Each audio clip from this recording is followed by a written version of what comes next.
Hello everyone, my name is Vivek Sharma and today we will be discussing about 4 major articles. यहाँ पे Wassenaar agreement के बारे में we will be discussing, then Bhutan rail link के बारे में we will be discussing, सहयोग portal के बारे में एंड लास्ट में सूरीनेम के बारे में.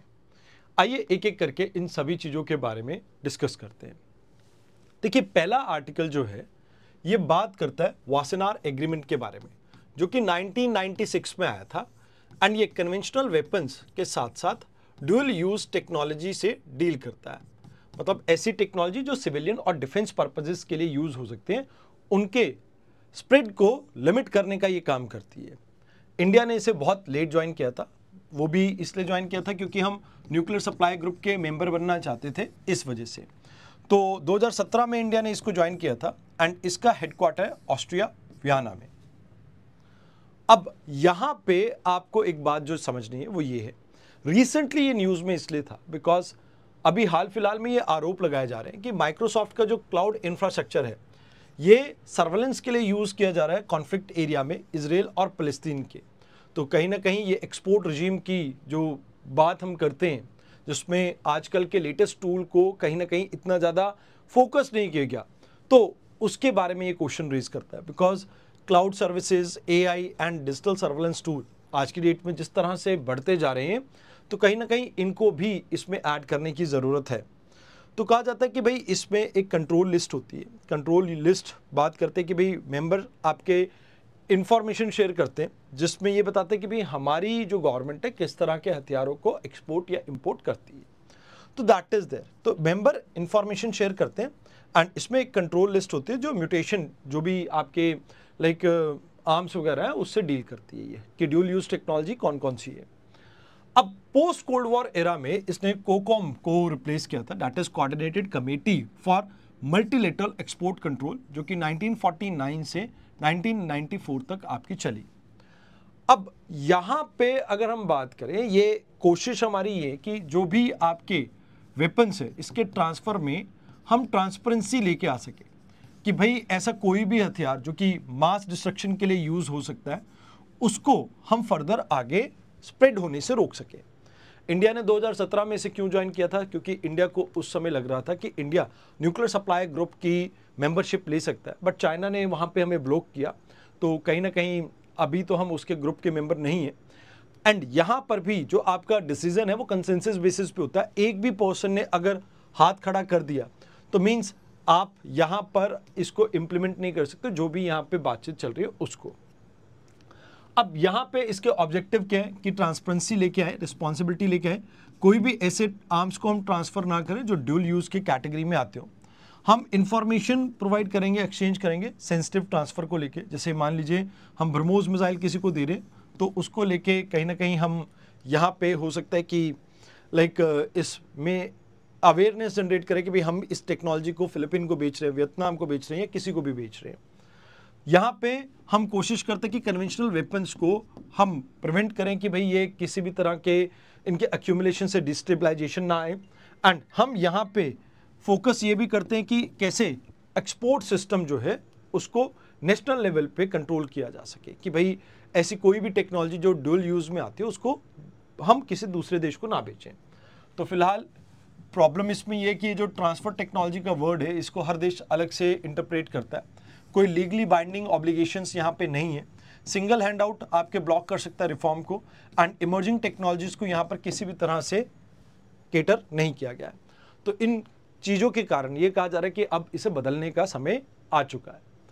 Now let's talk about Bhutan और इंडिया के बारे में एक इम्पॉर्टेंट इंफॉर्मेशन है. जैसे कि आप सभी जानते हैं इंडिया हमेशा से फोकस करता है नेबरहुड फर्स्ट पॉलिसी के ऊपर. अब इसी में स्टेप लेते हुए हमने क्या किया है, देखिए ये बनहट है, इस एरिया को समझते जो एरिया इससे कनेक्ट करेंगे एंड यहाँ पर कोकराझारा को कनेक्ट करेंगे गिलीपू से. तो ये 2 रेल लिंक हम बिल्ड कर रहे हैं. एक आपका 89 किलोमीटर का है एंड दूसरा भी 89 किलोमीटर का ही है एंड दोनों में 4 साल और 3 साल का समय लगेगा. एंड इसमें हम वंदे भारत ट्रेन को डिज़ाइन करेंगे इस पर्पस के लिए. तो अभी इंडिया और भूटान के बीच में रिलेशंस को और ज़्यादा बेटर करने के लिए ये इनिशिएटिव लिया गया क्योंकि चाइना का इन्फ्लुएंस इस एरिया में काफ़ी इंक्रीज़ हो रहा है.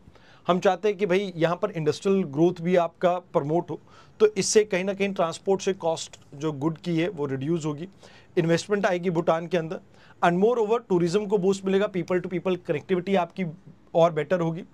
हमारा one of the largest trading partner है, मतलब हमारा तो क्या, हम भूटान के one of the largest trading partner है। एंड आप ये मान के चलें कि भूटान के अंदर लाइक जो भी आपका डेवलपमेंट आता है उसमें हम बढ़ चढ़कर पार्टिसिपेट करते हैं। जैसे कि 10,000 करोड़ हमने 13th जो इनका 5 ईयर प्लान है उसमें देने की बात की, ऑलमोस्ट डबल जो हमने 12th 5 ईयर प्लान में इनको सपोर्ट किया था। 5 मेजर हाइड्रो पावर प्रोजेक्ट है जो इंडिया और भूटान के बीच में आपको देखने को मिलते हैं। तो दीज आर द थिंग्स जो आपको यहाँ ध्यान में रखनी है। आइए अब बात करते हैं सहयोग पोर्टल की।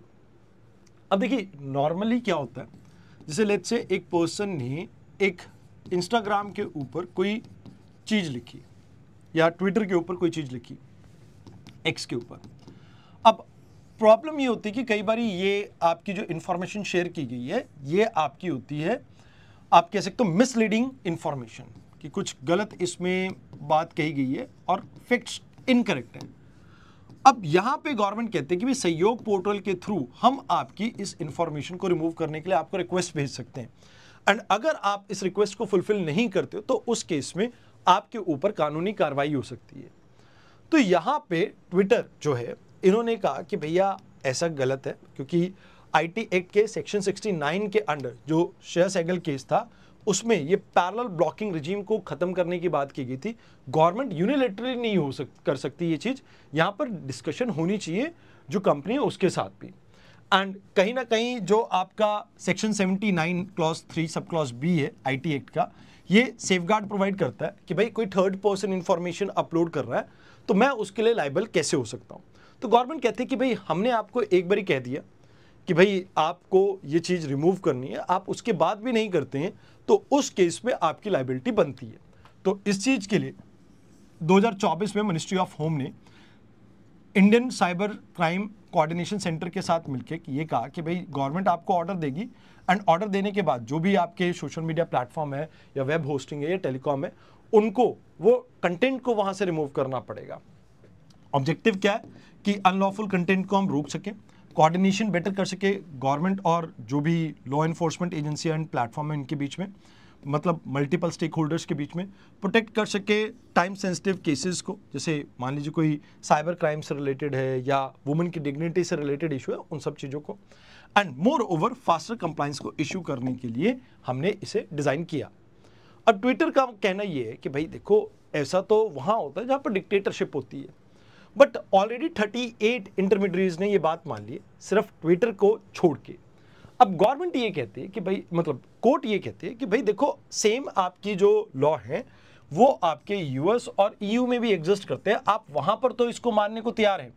गवर्नमेंट कहते हैं कि भाई आप यहां पर क्यों नहीं कर रहे हैं, एंड आप यहां पर आर्टिकल 19 की बात कर रहे हो, बट आर्टिकल 19 सिर्फ और सिर्फ ये जो फंडामेंटल राइट है स्पीच एंड एक्सप्रेशन का, ये सिटीजन्स को मिलता है, फॉरेन कॉर्पोरेशन को नहीं मिलता है। कि आप बाहर की कंपनी है या तो आप इंडिया की बन जाओ, आपको ये मिल जाएगा, बट अगर आप बाहर की कंपनी बन के रहना चाहते हो तो आपके लिए ये अवेलेबल नहीं है। तो यहाँ पे आपको अगर कहा जाता है गवर्नमेंट के द्वारा, एजेंसीज के द्वारा किसी आर्टिकल को नीचे मतलब हटाने के लिए, तो भैया वो आपको करना पड़ेगा, ऐसा कोर्ट ने यहाँ पे डिसाइड किया। तो बात याद रखना कि यहाँ पर कई बार ऐसा भी होता है कि भाई इनकी पिटीशन को रिजेक्ट करते हुए सुप्रीम कोर्ट ने कहा कि भाई ये पब्लिक गुड के लिए कहीं ना कहीं कॉर्पोरेट और सिटीजन के बीच में और इंटरमीडिएट्स के बीच में कहीं ना कहीं एक बैलेंस क्रिएट करने की जरूरत है, एंड आर्टिकल 19 ये आपको नहीं मिल सकता, ये सिर्फ इंडियन सिटीजन है और आप इंडियन सिटीजन नहीं है तो आपको ये नहीं मिलेगा। तो दीज आर द थिंग्स जो आपको यहाँ पे याद रखनी है। आइए अब लोकेशन जान लेते हैं सूरीनेम की। सूरीनेम यहाँ पे आपका साउथ अमेरिका में लोकेटेड है, इसके बगल में ये गुयाना है एंड इस साइड आपका फ्रेंच गुयाना है, नीचे ब्राज़ील आ जाता है आपका। अब ये न्यूज़ में क्यों है? देखिए ये एरिया अपने अमेजॉन फॉरेस्ट यानी ट्रॉपिकल रेन फॉरेस्ट के लिए जाना जाता है। अभी इन्होंने यूनाइटेड नेशन 30x30 टारगेट, जहाँ पे हम ये कहते हैं कि भाई 30% वर्ल्ड को हम प्रोटेक्ट करेंगे, जिसमें लैंड एंड ओशन दोनों आ जाते हैं बाय 2030।